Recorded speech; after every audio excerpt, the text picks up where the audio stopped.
his life support law. They are killing my son because they want his organs. They want his organs. They want his organs. That's what they told me. They want his organs. This is an organ trafficking company right here. It's a private organization and they traffic organs.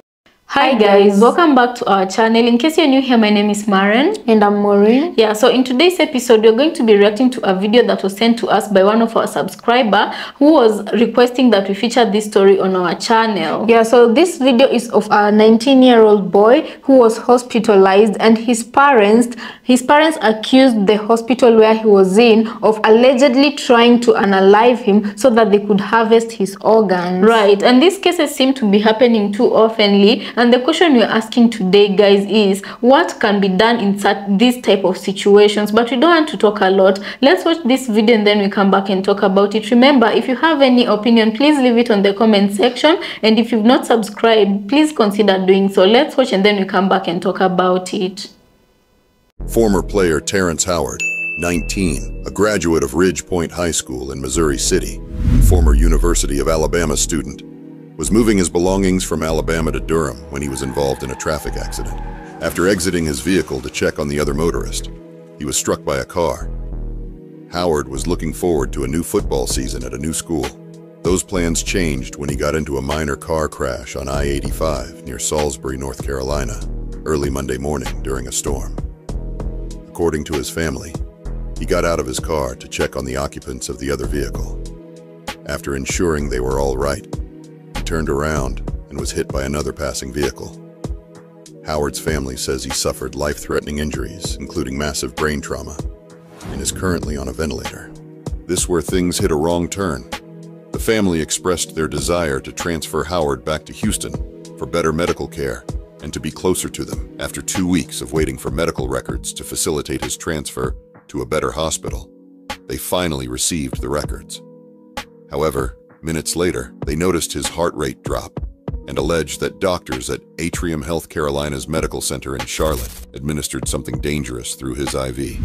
His father, Bishop Anthony Allen, went live on Facebook alleging that the doctors had put something in Terence's IV to kill him. Howard's father was seen performing CPR on him with no medical personnel assisting. He has been fine and stable.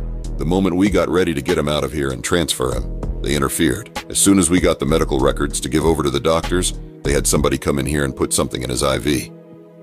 Allen alleged that the hospital wanted their son's organs, and how the doctors was asking for his organs before he was even pronounced deceased. Okay, y'all, look. We're in the hospital right now. Dr. Herman, who's outside, and Dr. Jessica McCool have decided to put something in Terence's IV to kill him. He's been fine and stable. The moment that we got ready to get him out of here and transfer him, they interfered.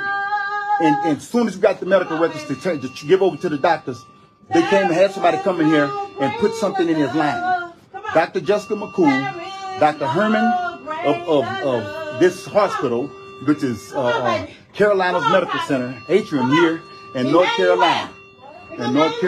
Right now. I'm telling you what they're doing. You see him right now. His mama's working on him. They out there and they're saying that they're going to let him die. We asked him to come in and do something about it. They decided not to come in here and do nothing about it. Right here at this hospital, Dr. Myers, Dr. Miller, all of them decided to let him die because he was living and they didn't want to be exposed. His legs was moving today.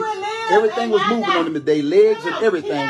And they knew he had a bowel movement and been having bowel movements. They didn't want to chart it and put it in his chart or nothing. So right now they're trying to let him die. They put something in his IV. They put something in there to kill him. And of course, you know, we're not medically inclined. And the people that we had here that was medically inclined, they waited till they left and then they got in here and did something. I'm telling you right now, they're allowing him to die right now. I asked them to come in here. They stood at the door and walked away because they want him to die. They asked us, of course, to let him die. They wanted the organs. That's what the whole thing was about being here, was about him having organs. But this is for God to get, so that God might get the glory.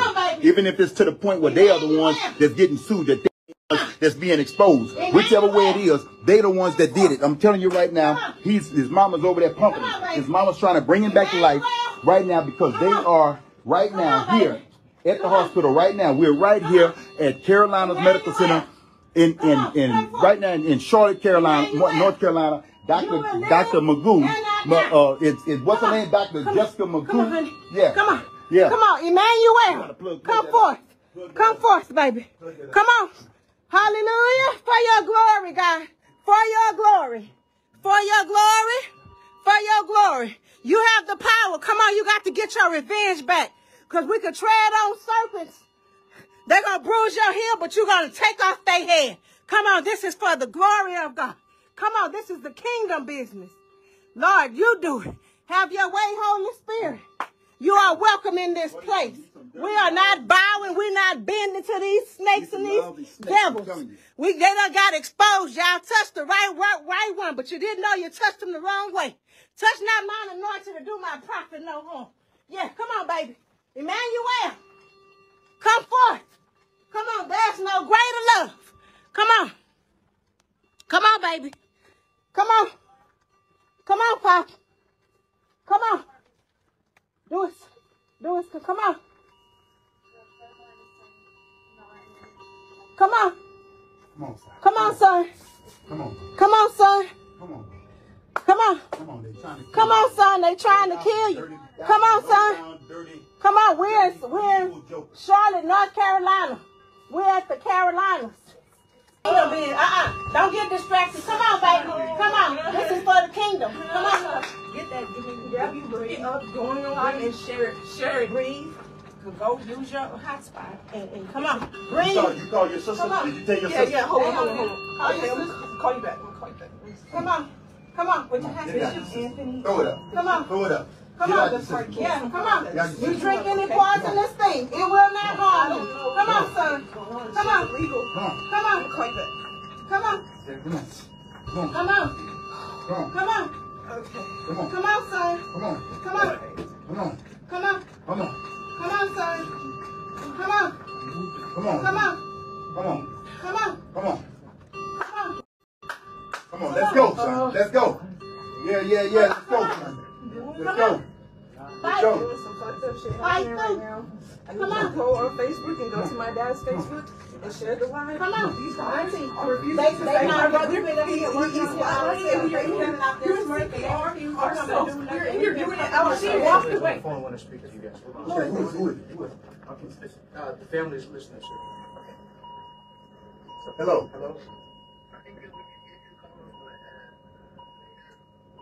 Is that my phone? Who is it? That's the children. Tell him what's going on. Tell him what's going on. Tell him what's going on. Tell them.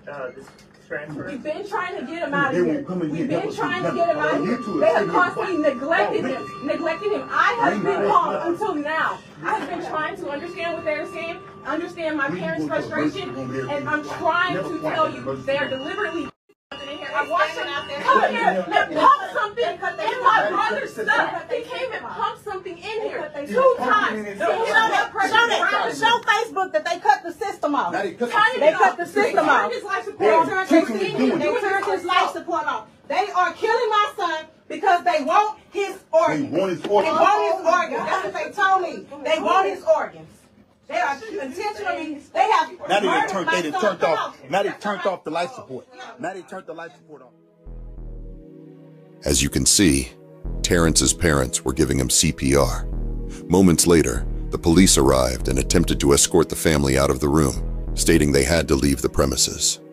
So guys, welcome back. Let us know what you think about this episode. And one thing I have to say is that, you know, this is a very sad situation that we are watching right here. And I'm telling you, there's nothing anyone can say or do to make it right with these parents. Yeah, because, you know, just currently in the world, the setting of the world, parents and children dynamic, I believe and I always hear, no parent usually wants to bury their kids. It's usually the other way around. They hope that their kids live long enough to actually be the ones to bury them before they live to see their kids being buried before them. Right. And I have to ask our audience, let me just ask you one question. especially those who live in America.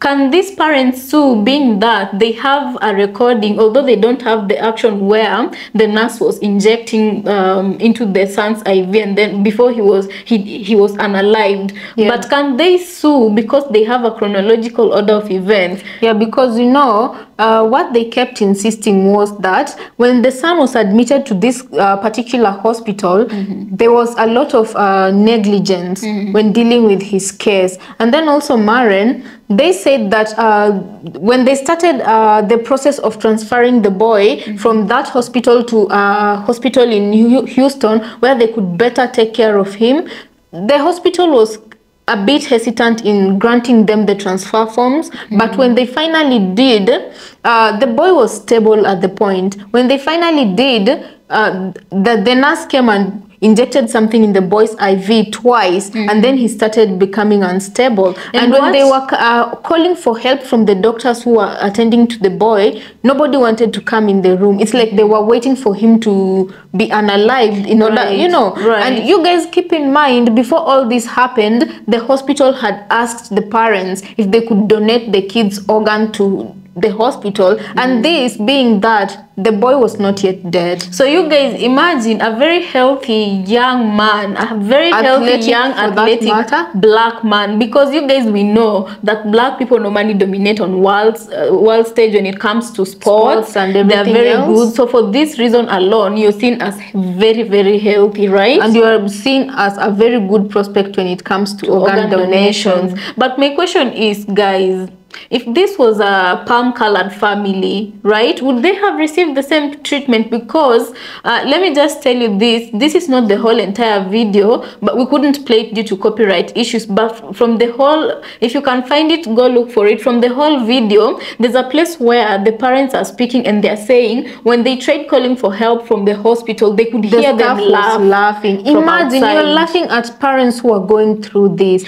until they themselves had to start CPR on the kid. Right. But what I normally say is, there's nothing you'll do on earth that will go unpunished. You might not meet justice in the eyes of men, but definitely it will everything you do to people, it's gonna catch up to you, And you guys, another thing, I don't understand if the kid had signed up for organ donation. Should there have come such an incident where I don't think he signed up for it, because at the end of it, remember, the hospital staff was asking the parents if they could donate his organs. Where do you get such audacity? Because I usually feel that when it comes to stuff like organ donation, the family should be willing. They should be the ones offering their organs, not you. Well, you can convince them to do so, but only and only if their loved one is for sure going to be unalived,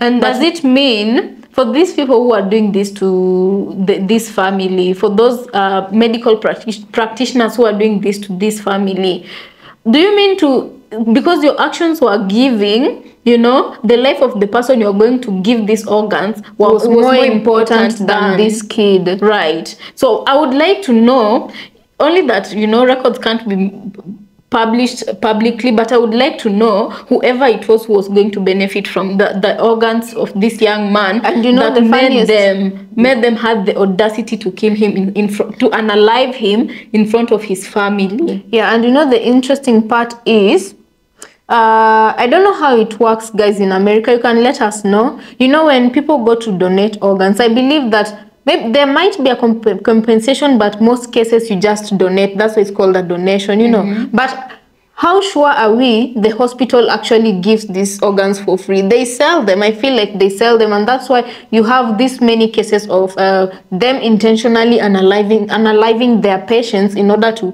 harvest and sell the organs.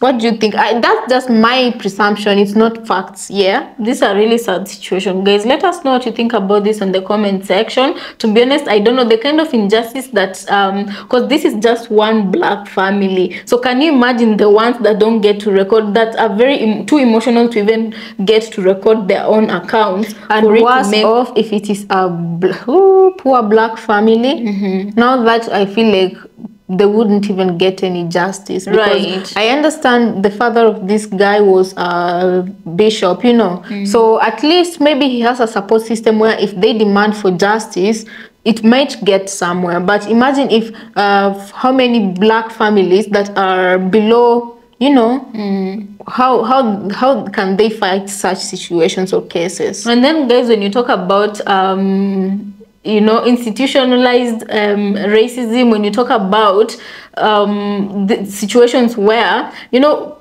palm-colored people keep saying that, there are those ones who keep saying that I'm not racist, but the questions that they're normally asked, black people normally ask is, what is your role in making sure that you don't benefit the way you do from these systems in a way that it ends up harming black people? You understand? So when you talk about systems that enable such treatments, this is such a case we are seeing right here, and this is the hospital system. So when you look at America as a whole, you have to ask yourself, how much do black Americans have to suffer in America for, you know, for just something to be done? Because in this century, in 2024, and these cases are happening in broad daylight, I feel like the question we are asking is, what needs to be done?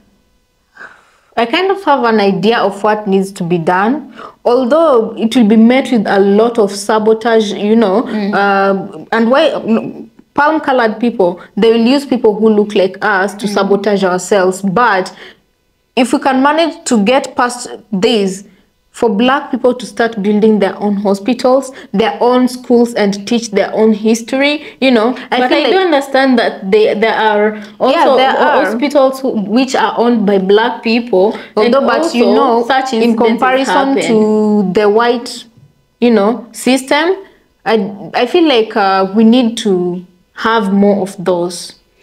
Anyway, guys, let us know what you think about this episode. We appreciate you so much for watching. Let's catch you on our next episode. Consider subscribing if it's your first time here. And thank you so much for watching. Let's catch you on our next.